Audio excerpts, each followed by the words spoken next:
Hello, beautiful people, and welcome to Drawing Down the Stars. I'm Snappy, and thank you for joining me for our live tarot session on today, July 25th, 2007. It's a beautiful, or 2024. Oh my gosh. It's a beautiful day. It's a beautiful day. It's so wonderful to see you all. So let's start out by giving a shout out to the chat here. So shout out to Kari, great to see you. Gandhi, Aurora, Meteora, beautiful see you. Nikosmas, Ruby and Jeremy, Johnny, great to see you. Rika, good to see you. Much love, Mother Rhea. All right. Beautiful, beautiful, beautiful day. Amazing. So let's start off, as we do, by talking about some of the astrology. So we do have a shift in the moon today. The moon has now entered into Aries. Moon in Aries, this is fiery, passionate energy. This is that energy of that fire, that real lustful, powerful energy in our emotional moon. So this is about connecting to those deep passions, about really engaging with what drives us and pursuing this and being set ablaze, right? Being in that manifestation energy. And this is really beautiful to have complemented with the sun in Leo. We have two incredibly fiery energies, right? This is really intense energy. This is the energy of movement, energy of following your passions and your drive, of pursuing your goals, of being your unique self and striving, really pushing for it. There is a little bit to be careful of, though, because both of these fiery energies of Aries and Leo can lead one to being very aggressive, can lead one to being overreactionary or to want to move yesterday, you know? So just beware of this energy. If we channel this energy into our passions, into our drives, we can truly move, we can truly do something and manifest real change. And this is really powerful energy today, because when I was drawing the cards and I was meditating on what I wanted to title today's episode, the card I pulled was the Hangman.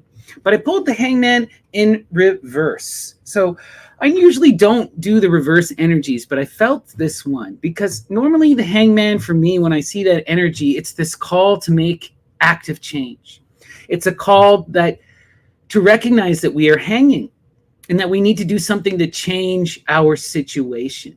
But with this reversal energy here, what I'm getting the sense of and what we need to focus on is on the fact that we are hanging, right? It's not so much about the change. We need to recognize that we are in this state of not moving forward, right? That we are resisting the flow, that we are fighting against transformation, and that we are causing ourselves our own stagnation. You know, we are stuck in limbo. We have hung ourselves on the tree and we're not willing to get down. You know, it's that energy of how do you move forward? You know that you need to change. You need to fundamentally change in order to move out of the situation. But that change is going to be painful. It's going to require a sacrifice, a movement, right? And this is that energy of not wanting to do it, right? And that's profound, deep, painful energy. And we all have this at different times in our life. Change is hard, you know? And I wanted to read you a poem that really hit with me about this energy. It's by William Butler Yeats, and it's called The Everlasting Voices. It goes, "Oh, sweet, everlasting voices, be still. Go to the guards of the heavenly fold and bid them wander, obeying your will, flame under flame till time be no more. Have you not heard that our hearts are old, that you call in birds and wind on the hill, in shaken boughs and tide on the shore? Oh, sweet everlasting voices, be still."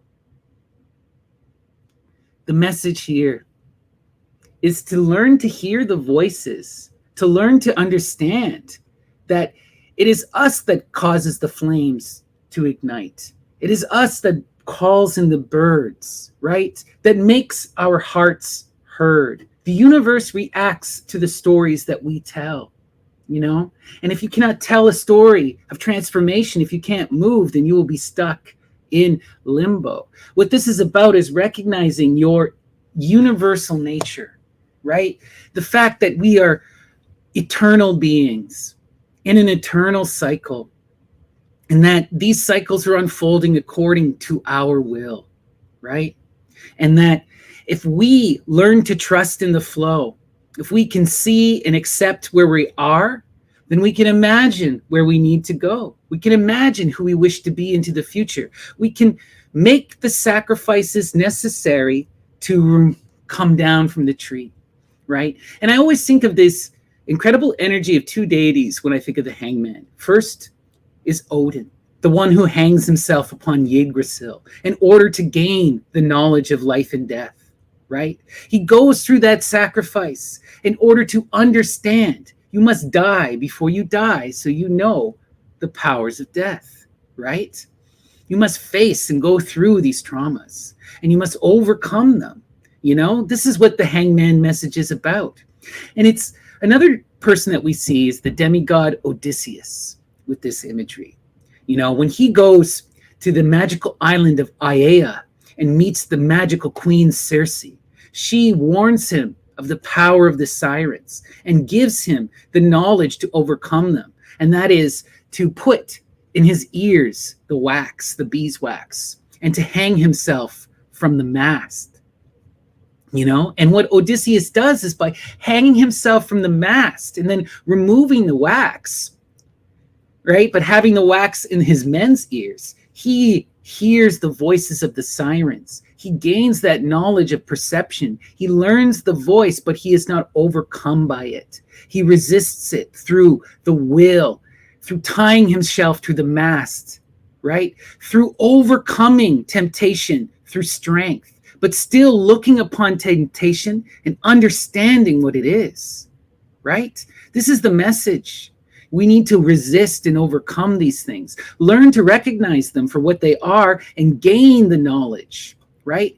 By going through these experiences, you can overcome them. When you face monstrosity, you are stronger for it, right? Beautiful. So that is the energy for today. Now we're going to jump over to our sortes. And I wanted to bring out this book today. This is a fun one. I'm borrowing this right now for my dear partner. And this is an amazing book that they picked up at a thrift store. It's Shaw, Don Juan in Hell. And this is an excerpt from one of his more famous plays. But it's really dealing with two of the most incredible, it's from his play, Man and Superman, which is a must read, by the way. And this is really focusing on these characters of Don Juan and Lucifer, two very magical beings. So let's see what the message is from Shaw. All right, muses, guide my hand. What is the inspiration today?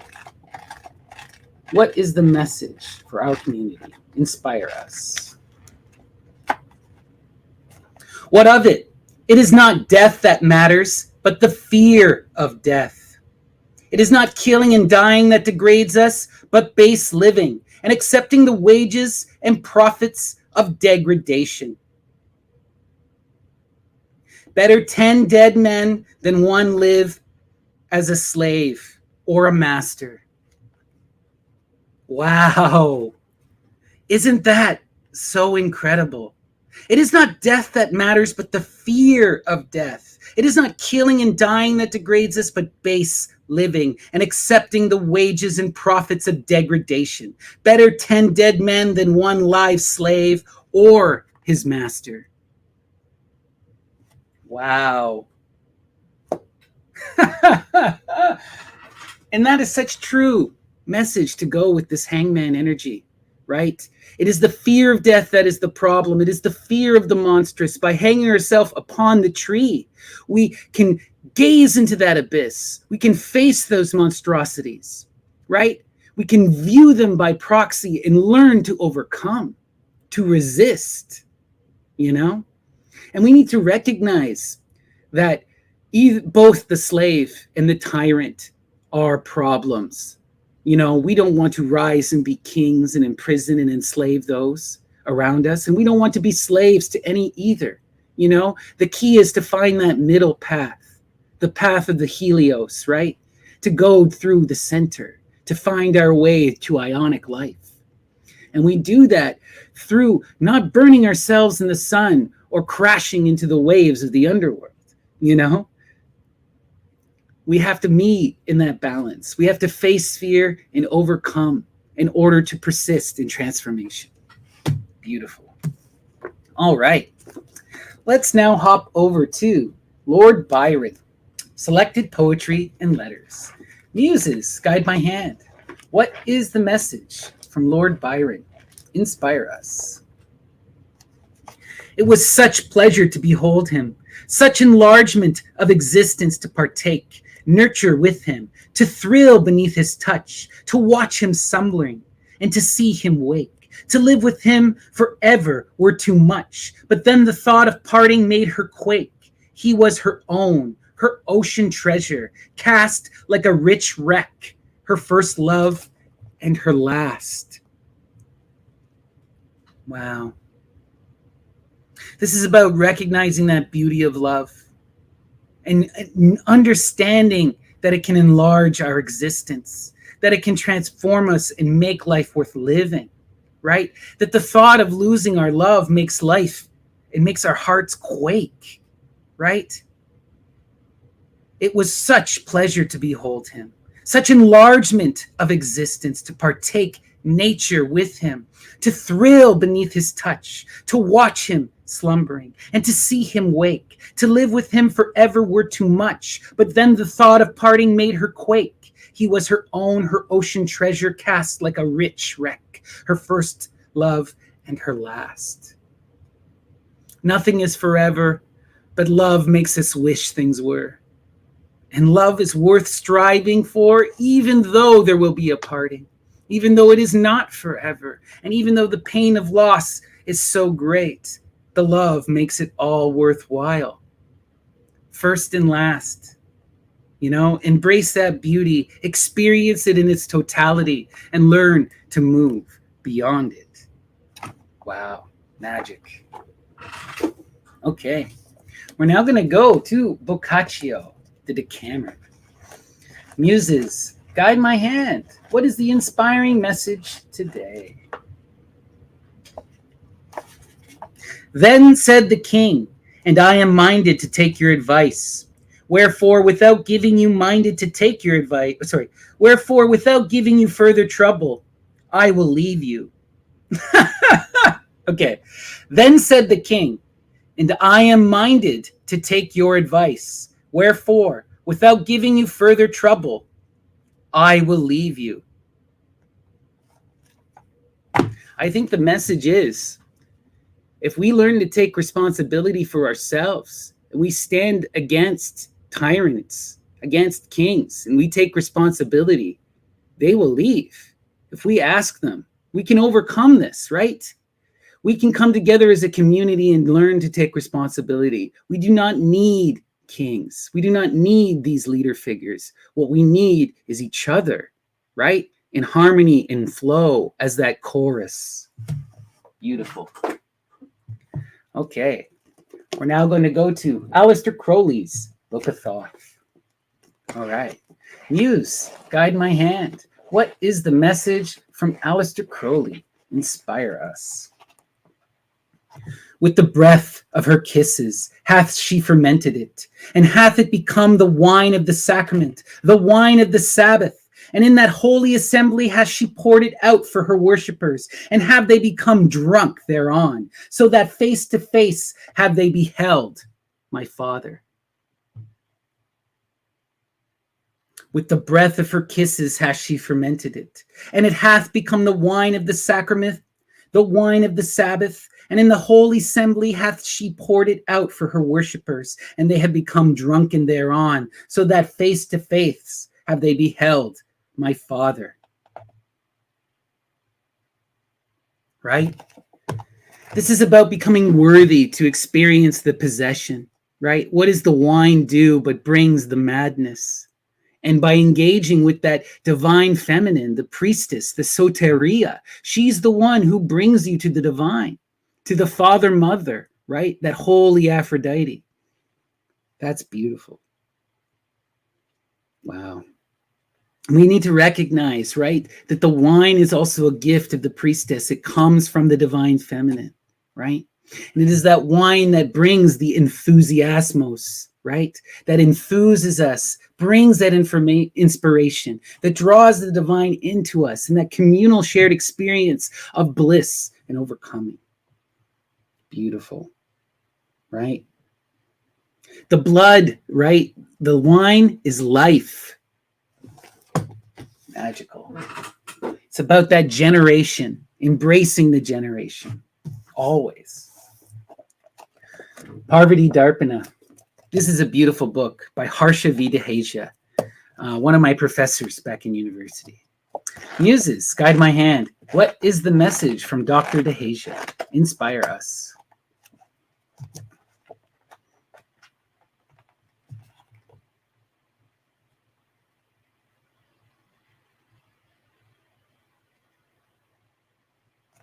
I am Shiva, the essence of the universe.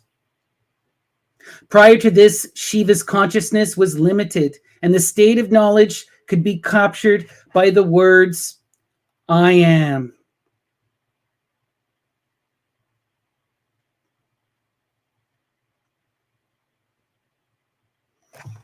So the recognition here is that he is Shiva and the universe, right? The power is not simply in the oneness, but in the reaffirmation of the other as well. Both are true, in spite of the paradox, right? Beautiful. All right. We're now going to go to Hore by Gabriel Macari. Beautiful book, incredible illustrations. Highly recommend it. All right. Muses, guide my hand. What is the message from Gabriel Macari? Inspire us. Many ravens were seen circling in silence, their numbers great enough to obscure the sun. Wow. What are ravens, right? Ravens are just large corvids, but they're also this incredibly intelligent bird, carrion birds, and they're related to those underworld divinities, right? Branwen, Persephone. And when they come together and they can block out the sun, what do? They bring that cloud of darkness. They invoke the Nyx. They invoke that underworld, that return to the womb. You know, it's that power of Medea, of Circe, of the Kori, of Hecate. Wow. The carrion birds, they recycle the dead. They carry the dead to the world beyond. They ensure that the cycle is flowing.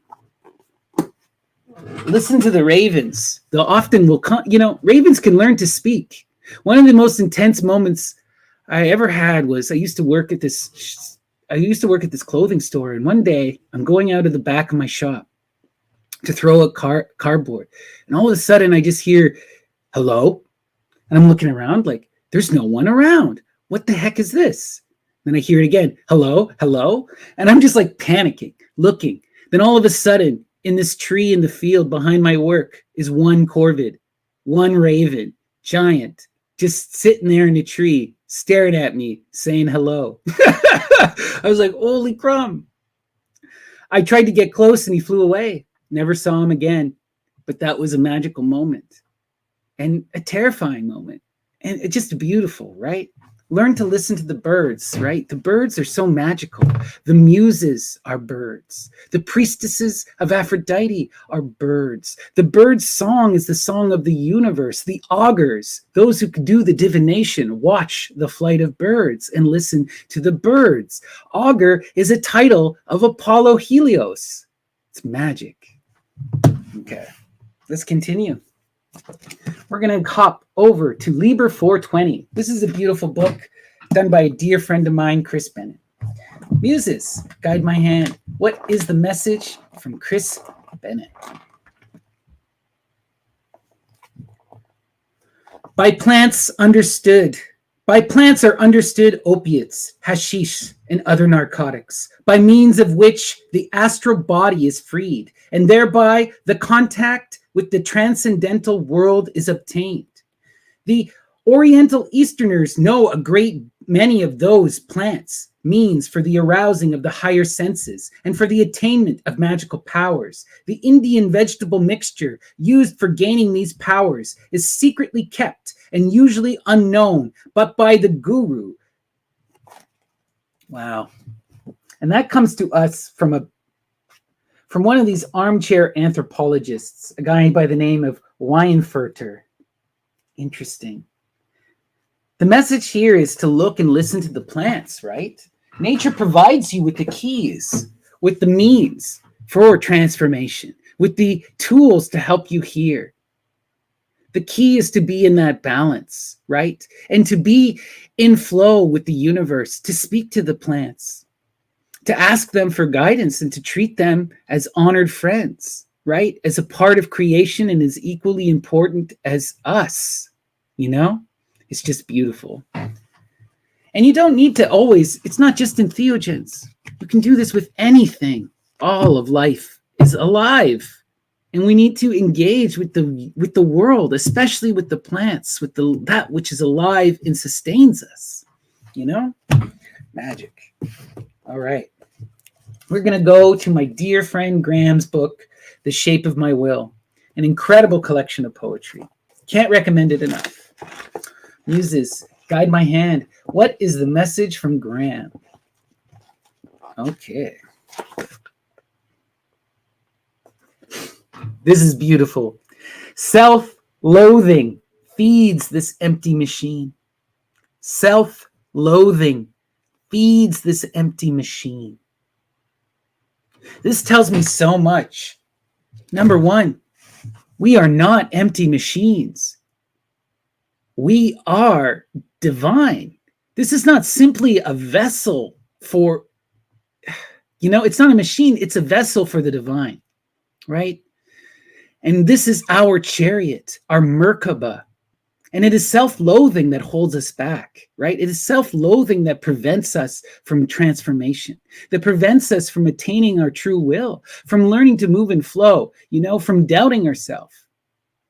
It's always so unfortunate because I see people who can weave stories, who can exaggerate, who can lie. And those people wound up often achieving incredible, powerful things. Why? Because they're not following by self-loathing. They're not bound by this inability. Instead, they are pushed on by exceeding confidence. And it's almost so frustrating because some of the most beautiful people I know lack the confidence, lack the ability to imagine themselves better. I'm not suggesting that you lie, but I am suggesting that you tell your own story, that you embrace yourself and you take pride in yourself and you imagine yourself becoming greater, right? Immediately reading that passage, it made me think back to when I was a Christian, when I was very young.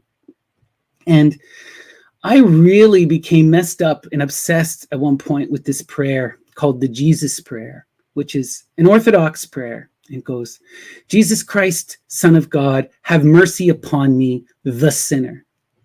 And the idea here is to identify with that concept of the sin, right? I became the sinner, right? I became something that needed to be rejected, that I was in this constant state of self-loathing so that I would be striving to become like Christ. It was about negating the self and transforming myself into that image of Jesus. But this is the worst way to go about life. This is so painful, and it caused me so much heartache. You have to face yourself. You have to learn to move and flow and understand who you are, where you're coming from. Learn to accept where you are. Learn to, if you cannot, then you're only going to resent and regret and hate the self. And that hatred and that resentment is going to come out in violence. It is no surprise that the people who are the most self-loathing are the ones that lash out, right? We need to look and know ourselves. We need to imagine ourselves as divine, right? Becoming divine is not imitating the Christ. It is recognizing our own divinity. Beautiful. Okay. Chapman's Homer. The Iliad and the Odyssey, the classics of all classics. Muses, guide my hand. What is the message from the divine Homer?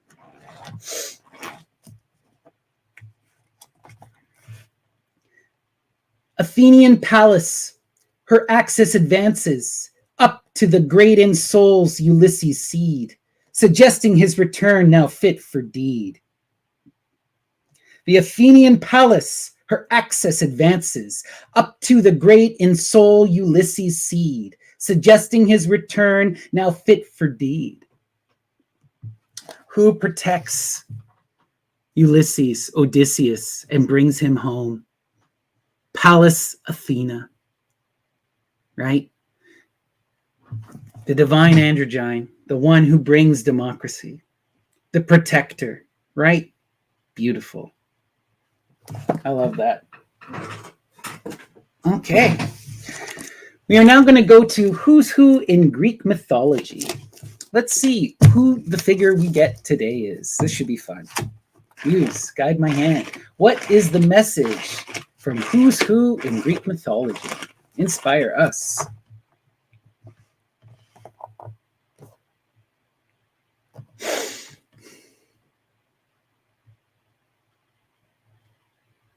Wow. Phyxios, the god of escape, an epithet of Zeus. Phyxios.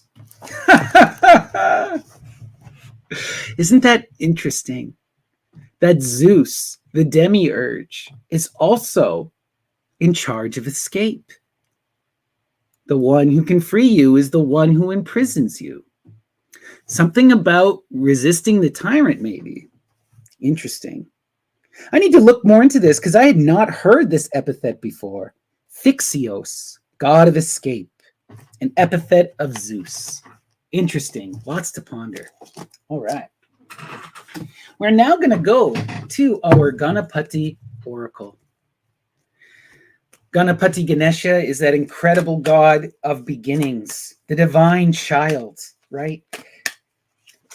The Lord of the threshold, Lord of the Ganas, the ones who brings joy in abundance, the one we always propitiate to first. Ganapati, inspire us today. What's the message? We had this the other day. Isn't this beautiful? Fulfillment.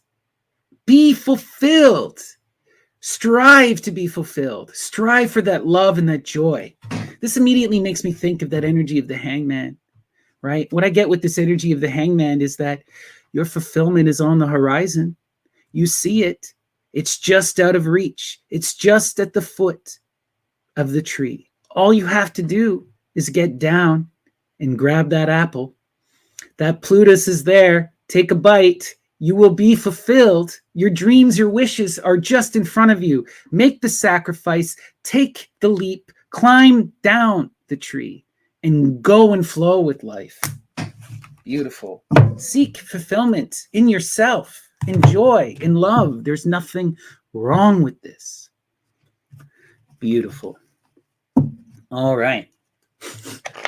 We're now going to go to our tarot reading proper. Before I begin, please give me a like and a subscribe. They really do make a big difference for the algorithm. It boosts everything. And if you are at all interested in a private reading, please message me, snappydddts@gmail.com, or you can reach me on the Myth and Lore Discord. I'm Snappy or Lady Snappy. All right. So we are going to do our Saturn Square reading with the Thoth Tarot of Lady Frida Harris. And we invoke that power of Saturn to dissect our life, to cut it up, put it on the plate, to examine our conflicts, and to ask, how do we best move and flow? How do we overcome? How do we evolve? How do we manifest our true will?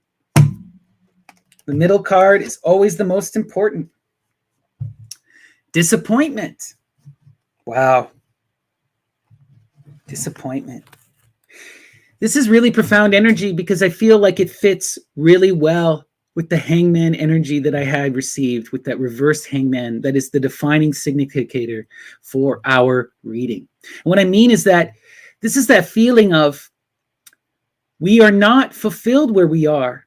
We are disappointed by staying stuck and stagnant. Look, we have this love, but the cups are not flowing.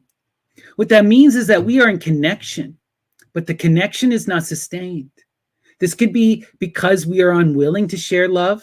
Maybe we're too caught up in our own world. It could be a physical separation, an inability to share love. Why is this disappointment here? Why are we not moving towards this love? With the Five of Cups, right? We're so close to that extreme abundance. The 5 can easily become the 6. All you have to do is invoke a little more love, bring more water in, and then those cups will be in absolute balance, that pleasure. This is that energy of you need to get off the tree and pursue this loving connection. Transform this 5 into the 6. See where this is going. Yeah. Strength, lust, Lady Babylon herself. What more beautiful energy could we have here? Get off the tree. Pursue your passions. Pursue love. Draw down the stars. Ride the beast. Flip the poles. Do what is necessary to overcome, right? What is the power of that strength card? That's the divine feminine that can conquer the tyrant, that can conquer all, that can woo the beast, right? This is that energy that turns the monster into the unicorn, right? This is that queen who rules behind the throne with her tyrant as her lapdog. Beautiful energy. And that's the power of the divine feminine. You know, it really makes me think. I was talking with this amazing, beautiful woman, Shay de Montfort, in an interview. And I was asking her about engaging with spirits. And I was talking to her about the Goetia. And I had expressed that I thought there was some issues with the Goetia because they want to bind and imprison and scare through the use of Christian deity like Yahweh, right? And her comment was, you don't need to bind or scare or anything or threaten. You need to use this divine feminine. You need to be that loving energy. You need to be that one who connects in friendliness, in comfort, in joy, right? Or as Amen always says, the fascist always falls for the mother. Always. Let's see where this is going. You could not get more direct energy here. Pursue your passions. Draw down the star. Connect to that divine mother, the queen of starry heaven herself, right? Move forward, right? The knight is this mature energy of action, the one who takes that scepter into their hand and manifests their will, who moves in flow, who has the ability to achieve their will. The issue here is that they may be reckless, right? They may pursue it too quickly.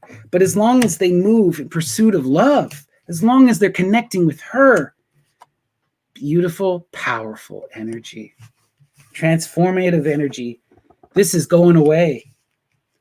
Love it. Let's see where we're going here.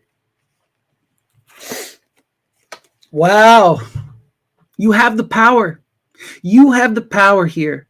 Right? The 2 of Wands is dominion, manifestation, strength. The 2s always expand. 2, 4, 6, 8, right? They double and quadruple in power and in growth. The key here is to recognize that it can go in 2 directions. It can be that power of violence and confrontation, or it can be that power of love and passion.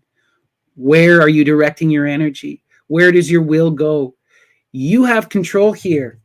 If you're staying in disappointment, if you're staying upon the tree, it's because you willed yourself to be there. Yeah. Utilize this power of reason, the 6 of Swords, science, the most balanced and transcendent and powerful of the swords. Look, they form the cube and the point and the cross, all in complete balance. And this is that force of reason where we can take the situation in kind and we can understand it and still be able to move and flow. So we need to apply this reason to our will. We know what we need to do. We know what needs to be done. We just need to do it and be reasonable about it. Yeah. This is fated energy. The wheel is turning. You're going to move off this tree. This is coming. The question is, how violent is it going to be? How painful is it going to be? Right? If you can embrace that reason, if you can learn to move and flow with this Fortuna, if you can adapt and move with her, rewards will be transcendent, will be incredible, right? Amazing. I love that. That's such beautiful energy. Okay. We're now going to go to our top here. This is energy that keeps coming up lately, because this is energy of building, of trying to build something in the real world, right? The divine princess. This is the child, right? This is that energy that must be nurtured and cared for, that can grow and become the queen, or can grow and become the knight, right? But she needs to be nurtured with that loving mother energy. And if you nurture this energy, she will grow and transform the world around you, and she will protect you and be with you in that loving communion, right? Such powerful energy, so much potential. It could be a child, it could be a relationship, this could be a new job, a new business venture. Whatever this is, though, it must be nurtured and cared for. It must be respected, right? This is energy that will be with you for a while, and it must be treated like a child with love and respect so that it can grow, right? Wow. We had this same energy the other day as well. The Prince of Cups. This is the divine Attis, Gallus, right? The Prince of Cups is that young masculine energy who sees themselves succumbing to temptation, falling into the abyss. But through this power of the beast, through that Helios, they recognize what they've been doing. And they are doing that profound work of transformation. They are rising out of the waters. They're rising to the stars, and they are imitating the Divine Mother, doing that profound work in order to create that chalice, to give that loving cup in free-flowing harmony, right? This is that energy that's connected to this priest, to this princess. These are both youthful energies, energies that need to be nurtured so that they can mature and that they can grow, right? Beautiful. See where this is going? Queen of Swords. I love it. The Queen of Swords is that mother queen energy, but in the pursuit of knowledge, in the area of conflict, in that air, right? This is the most profound teacher energy in the deck, right? The queens are all about kin building, taking care of those who are around them, uplifting them. In the Suit of Wands, this is that energy of uplifting people through knowledge, of sharing knowledge. How do we nurture and transform these youthful energies? With that power of that queen, that loving mother who teaches and provides knowledge. And if we can nurture this princess, she can become so much greater and manifest as true power and transformation in the physical world. And if we can engage with this queen, we can transform this young man energy into that divine bringer of the cup, the one who brings love and emotion in. There's so much power here, so much potential, right? And 2 children, a daughter and a son. Isn't that interesting? Twins. Beautiful. All right. Before I flip my camera and we take a look at the full Saturn square, once again, please give me a like and a subscribe. It really does make a difference in the algorithm. And if it's a good blessing and it's a good karma.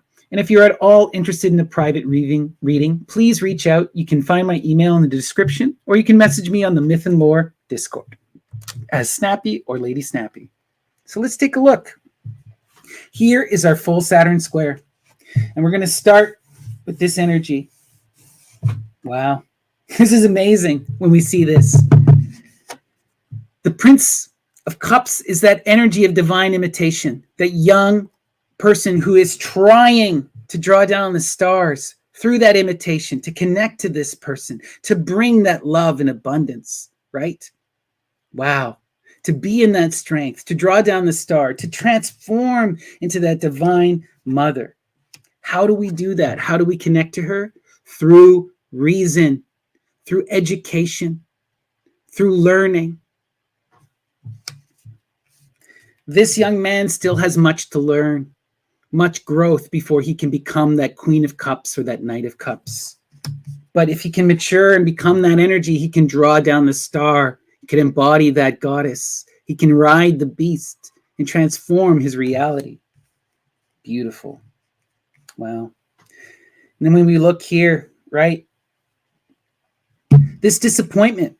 What I see here with this Princess of Discs is that in many ways, I think that this princess represents a new relationship. Okay, a potential that can grow and transform and be something great, you know. And it's about overcoming the disappointment at this current juncture. What I'm getting is that there's disappointment here because this energy cannot be nurtured. It's energy that cannot be fully engaged with.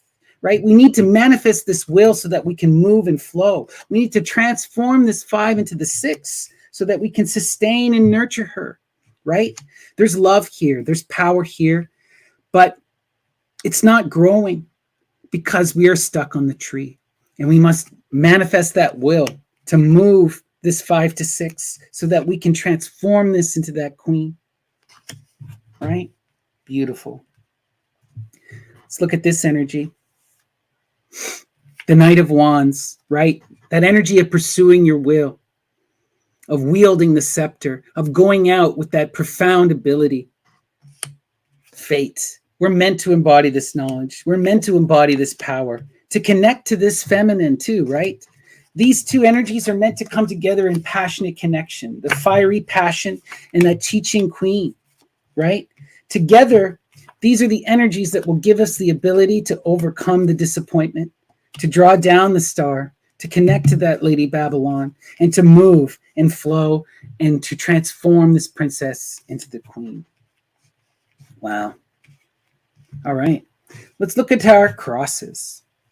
Let's start here. Disappointment. One of the keys to overcoming this disappointment is being this teacher energy, of doing the hard work, of sharing our knowledge with others, of transforming this disappointing energy into that 6. How do we do it? We do it through reason and through giving of knowledge. We keep sharing, we keep manifesting, we keep working with this energy until it is overcome. Wow. Same. How does this prince overcome the disappointment? How does he bring water to fill up his cups to transform them to the 6? By embracing fortuna and fate. Again, the energy of the Hangman card is reflected here. Because the Hangman, in the instance that I drew it in that reverse, is that energy of learning to accept your fate, of learning to accept that you must go through these trials and tribulations and accept what the universe has going for you, to hear the birds, to listen to that song, to move and flow, right? So much of that Hangman energy is not simply about transformation, but acceptance, right? And this is what we're seeing here. Learning to embrace change, to move and flow, and to move beyond the disappointment by accepting fortuna. Learning to move in that divine flow, embodying the waters, right? Difficult and hard energy for the prince who's showing up immature, but it is possible, right? Especially if we can educate this prince, help them transform and become that knight. If we can focus upon our ability and our strength to draw down that star, if we can be in this reason, right? If we can utilize our dominion, we put all of this power together, we can transform this 5 into the 6, we can bring this princess into our life, and we can transform her into the queen that she's meant to be. Beautiful energy. Beautiful. Wow. This is about taking action, about removing yourself from the tree and moving in flow, accepting your fate, committing to an idea, imagining your future and what that will be, and moving towards it in dominion and with reason. Beautiful. All right. I hope that resonated with everyone. Certainly resonated with me. Just beautiful. And remember, you have to take action. Look at your life and see, are you stuck? Are you refusing to move? Are you not trusting in reason? Are you not doing what is necessary? You know what you need to do. You see it. It's kind of like the hangman is this energy of, I know that I'm hurting myself. I know that I am the problem. I know that if I take responsibility, my life will be better. I see it. Now you have to do it. Active change. All right. For our final sorties, we're going to go back to my dear friend Graham's The Shape of My Will. All right. Muses, what is the final message for our audience today? Inspire us.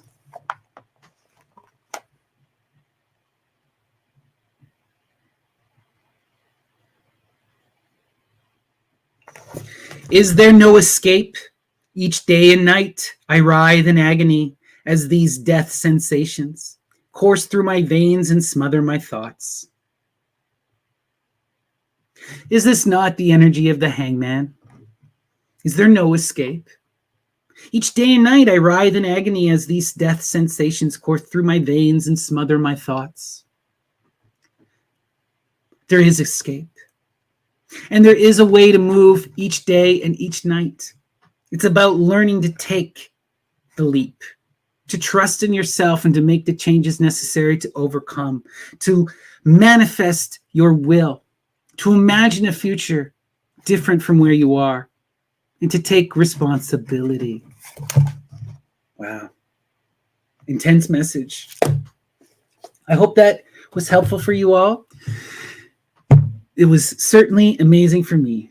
Thank you guys. This was a beautiful reading, and I will see you all tomorrow. Peace and love. Take care.